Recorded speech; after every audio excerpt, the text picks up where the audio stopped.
Hi everyone, welcome back to another exciting episode of On Location Vancouver. I'm your host Zara Durrani. I'm here today at the 18th Annual Coastal Dance Festival, a celebration of Indigenous dance, music and storytelling from across Canada and around the world. This year's festival is particularly special as it returns to Museum of Anthropology's newly rebuilt Great Hall while also expanding to the Annual Center in New Westminster. Joining me today is Margaret Grenier, the Executive and Artistic Director of the festival and the visionary behind Dancers of Damla Hamid. With a deep-rooted passion for Indigenous performing arts, Margaret has played a pivotal role in preserving and evolving these traditions. We'll be talking about the festival's growth over the last 18 years, its cultural significance, and what audiences can expect this year. What a wonderful performance today. Thank you. Thank you so much. And can you kindly introduce yourself to our audience? What inspired you to start the Coastal Dance Festival, and how did you find it has evolved over the last 18 years? Absolutely. Well, my name is Margaret Grenier. I'm the Executive and Artistic Director with the Dancers of Damla Hamid and the Director of the Coastal Dance Festival. The Coastal Dance Festival, we first partnered with the Museum of Anthropology back in 2008, and we held the festival for 18 years, but it was actually the last 8 years that we haven't been able to be here in the Great Hall as they prepared for their seismic upgrades. So we're just really, really happy to be back in this space, and the space holds a lot of personal sentiment for myself as well.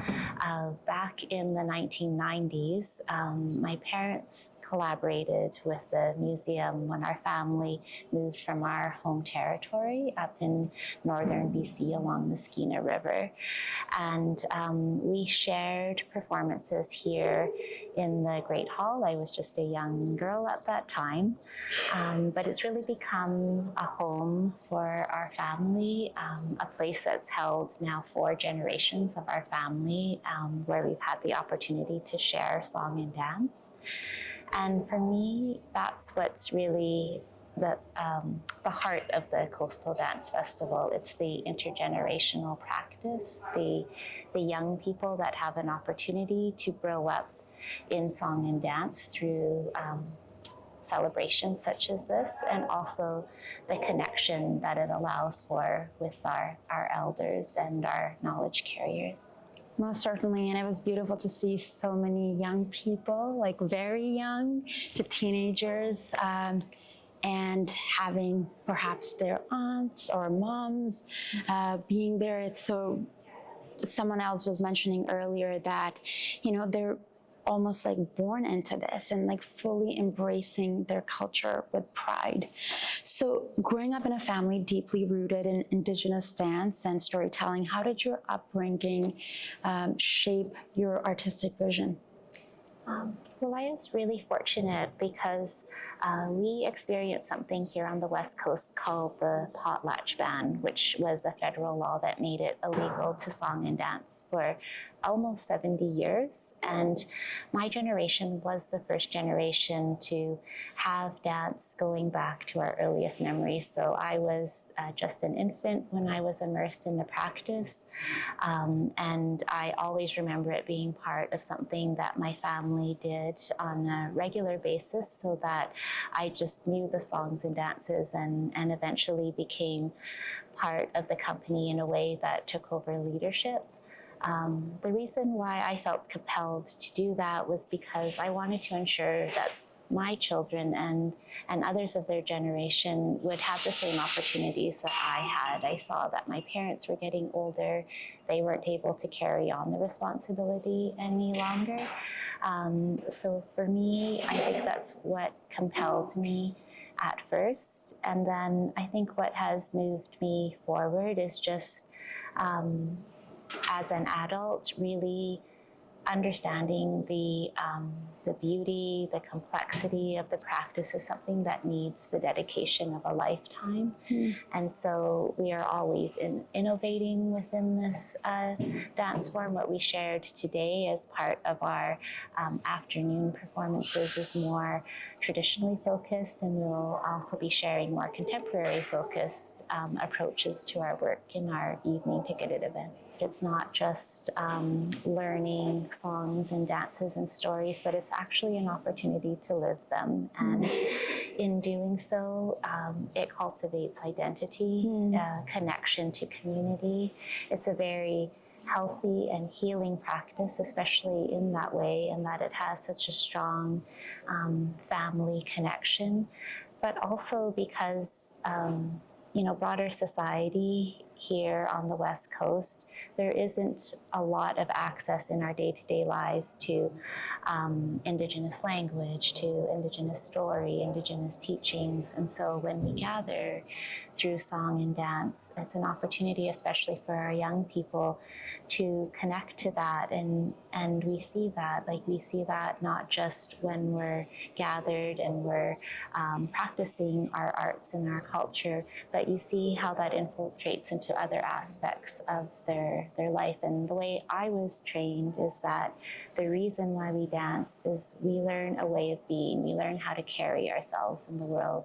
We learn how to relate to one another, and not just to people, but how we relate to our natural environment as well, and care for it.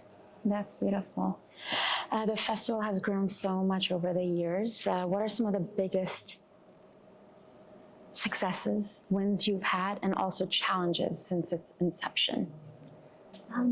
I think what has grown with the festival is two things. Our community has grown. We really see ourselves as a family. We've connected with Indigenous people, not just throughout what we call Turtle Island or North America, but also this year we're hosting artists from Australia, New Zealand. We've connected with Indigenous artists from Norway, from Sweden, and South America as well over the years.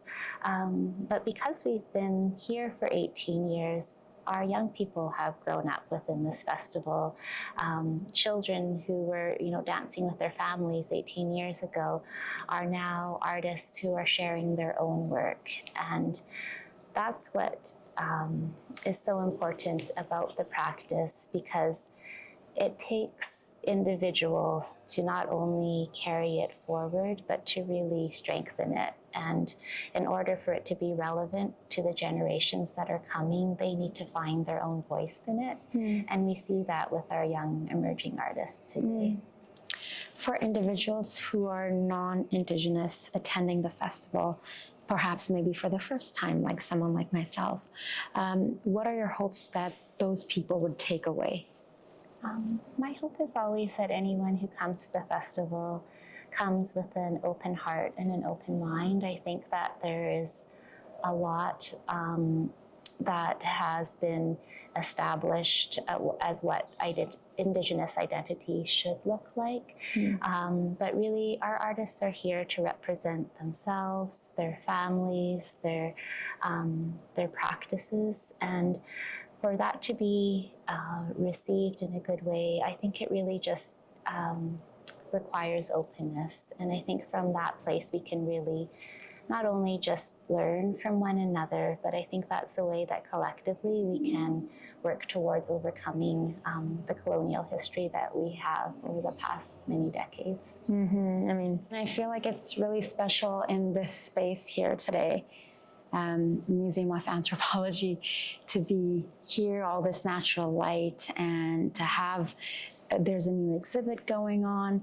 What does that mean to you? I know we talked about that a little bit earlier. You came here, performed with your parents, and now with the festival coming back in this space after 6 years.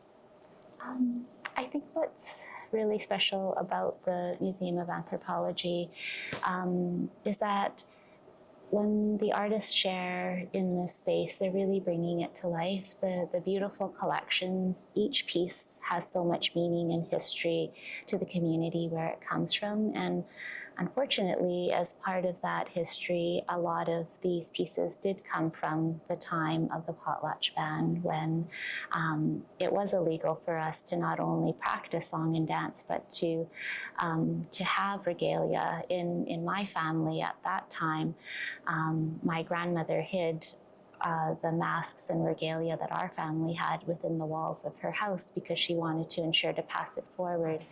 And when she passed, we only had 3 items to pass on, but it is a practice. It's something that it's not just about learning the songs and dances, but it's also about learning the regalia making. It's about learning how to make drums, how to carve masks. And by carrying all of these practices forward, we carry something that's whole.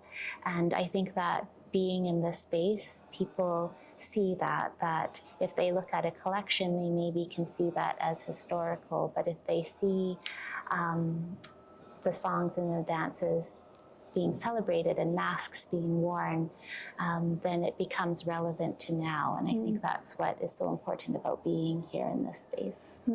Completely. What is your long-term vision, Margaret, for the Coastal Dance Festival? Where do you hope to see it expand and grow? Do you want to keep it in Metro Vancouver or take it beyond internationally?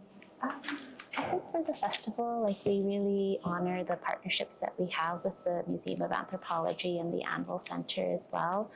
And I think for us, the way the festival grows is that we're always extending our festival community of artists. But when I think about the future of the festival, I think it really is held in the hands of our young people. I don't think that when my grandmother imagined what we'd be doing today, she would necessarily imagine what it is that we're doing. But I think that we have fulfilled her vision and that our practice is strengthened. And I think it's the same for the next generation. We might not see what they're doing in 20 years, but what they will do will certainly, it'll fill our hearts. We will be happy with how things unfold. Well, thank you so much for taking the time. I truly appreciate it.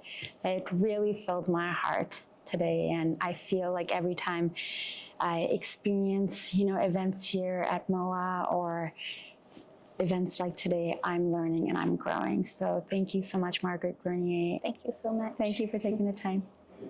We are so grateful Margaret Grenier was able to join us today and for incredible insights and all the amazing work she is doing to bring this festival to life. The Coastal Dance Festival is such a powerful space for cultural expression and exchange, and I know audiences are in for an unforgettable experience.